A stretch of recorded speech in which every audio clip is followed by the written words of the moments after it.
Hello friends, welcome to my YouTube channel Gaurav study IQ. आज हम भारतीय संविधान के मोस्ट इम्पोर्टेंट क्वेश्चन करेंगे जो प्रत्येक गवर्नमेंट एग्जाम में पूछे गए हैं और रिपीट भी होते हैं। आप इन्हें देखें और कमेंट बॉक्स में अपना स्कोर जरूर लिखें, जिससे आपको पता चल सके कि आपकी तैयारी कैसी है। तो स्टार्ट करते हैं क्वेश्चन नंबर 81 से। संसद के किसी सदस्य की सदस्यता कब समाप्त समझी जाती है यदि वह बिना सदन को सूचित किए अनुपस्थित रहता है? ऑप्शन नंबर ए 30 दिन, ऑप्शन नंबर बी 60 दिन, या ऑप्शन नंबर सी 90 दिन, या ऑप्शन नंबर डी 120 दिन। इसका राइट ऑप्शन क्या होगा? इसका राइट ऑप्शन है ऑप्शन नंबर बी 60 दिन। यदि कोई छुट्टी पर रहता है तो अपनी अनुपस्थिति की सूचना लोकसभा अध्यक्ष को देना जरूरी होता है। क्वेश्चन नंबर अगला 82। संसद के कुल सदस्यों का कितना भाग वैधानिक चैम्बर की मीटिंग बुलाने के लिए आवश्यक गणपूर्ति यानी कोरम होता है? Option number A 1/2, option number B 1/3, या ऑप्शन नंबर सी 1/5, या ऑप्शन नंबर डी 1/10। तो इसका राइट ऑप्शन क्या होगा?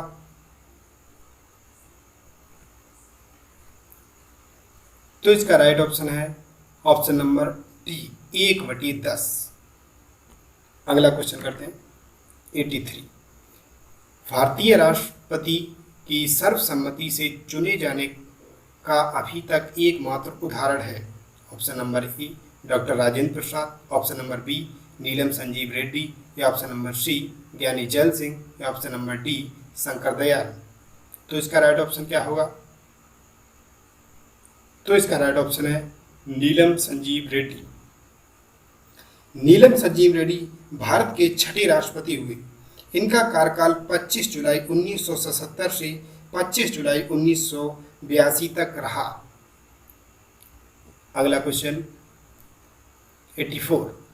राष्ट्रपति द्वारा जारी अध्यादेश अधिवेशन आरंभ होने के कितने दिनों तक अधिक से अधिक एक बार में प्रभावी रह सकता है? ऑप्शन नंबर ए 2 सप्ताह तक, ऑप्शन नंबर बी 4 सप्ताह तक, ऑप्शन नंबर सी 6 सप्ताह तक, या ऑप्शन नंबर डी 8 सप्ताह तक।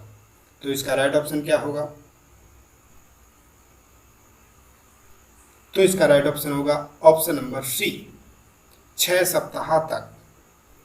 6 सप्ताह तक अधिक से अधिक प्रभावी रह सकता है। क्वेश्चन नंबर अगला 85।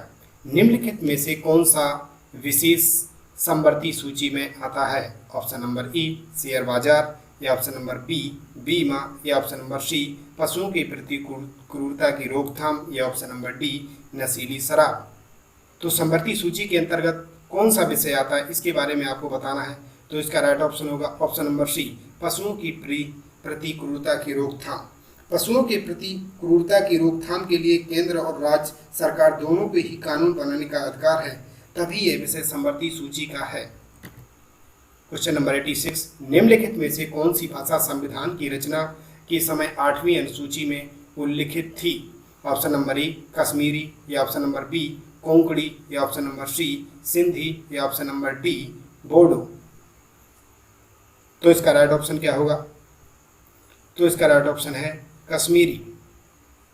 मूल संविधान में 8 अनुसूची में 14 भाषाओं का शामिल किया गया था, जिनमें से कश्मीरी भी शामिल थी। सिंधी भाषा को वर्ष 1967 में, कोंकणी, मणिपुरी, नेपाली भाषा को वर्ष 1982 में, बोडो, डोंगरी, मैथिली और संथाली भाषा को वर्ष 1903 में 8वीं अनुसूची में शामिल किया गया।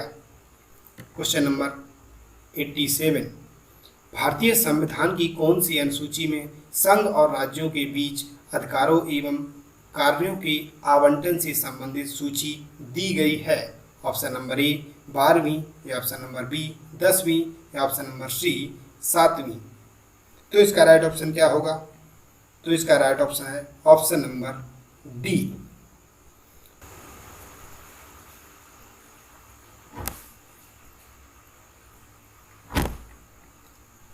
संघ और राज्यों के बीच इसी सूची के अंतर्गत 3 उप सूचियां विभाजित की गई हैं। इनमें से 1 नंबर संघ सूची, 2 राज्य सूची, 3 समवर्ती सूची। इन्हीं 3 सूचियों के अंतर्गत संघ और राज्यों में विभाजित की गई हैं। क्वेश्चन नंबर 88, विधानसभा का सदस्य बनने के लिए आवश्यक न्यूनतम आयु कितनी होती है? ऑप्शन नंबर ए 35 वर्ष, ऑप्शन नंबर बी 21 वर्ष, ऑप्शन नंबर सी 25 वर्ष या ऑप्शन नंबर डी 30 वर्ष। तो इसका राइट ऑप्शन क्या होगा?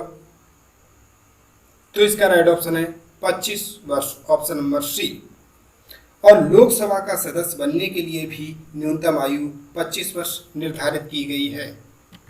क्वेश्चन नंबर 89, इनमें से कौन राज्य के नीति निर्देशक सिद्धांतों में सम्मिलित नहीं है? ऑप्शन नंबर ए मद्य निषेध, ऑप्शन नंबर बी काम का अधिकार, ऑप्शन नंबर सी समान कार्य हेतु समान वेतन, ऑप्शन नंबर डी सूचना का अधिकार।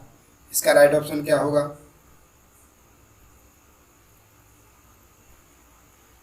इसका राइट ऑप्शन है ऑप्शन नंबर डी सूचना का अधिकार। तो अगला क्वेश्चन 90, निम्नलिखित में से कौन सा आपातकाल राष्ट्रपति घोषित कर सकते हैं? ऑप्शन नंबर ए राष्ट्रीय आपातकाल, ऑप्शन नंबर बी राज्य आपातकाल, ऑप्शन नंबर सी वित्तीय आपातकाल या ऑप्शन नंबर सी तीनों आपातकाल। तो इसका राइट ऑप्शन क्या होगा? तो इसका राइट ऑप्शन है तीनों आपातकाल की घोषणा कर सकते हैं।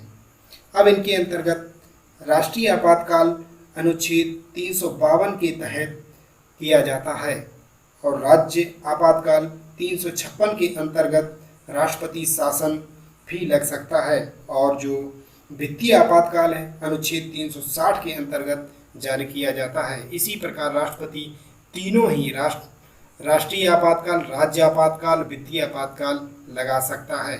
हमारे चैनल को